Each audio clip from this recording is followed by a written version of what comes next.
সবাইকে নতুন বছরের শুভেচ্ছা। Happy new year.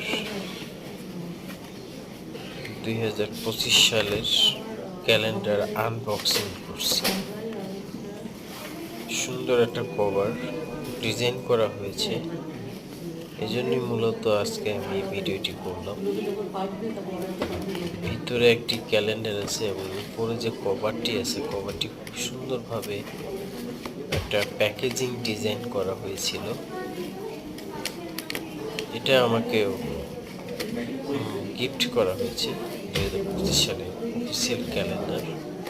এই জন্য এটাকে আমি আনবক্সিং করলাম এই ভিডিওতে, আপনাদের সবার সাথে শেয়ার করলাম ভিডিওটি। জাস্ট আনবক্সিংটি দেখানোর জন্য। সুন্দর একটা ক্যালেন্ডার।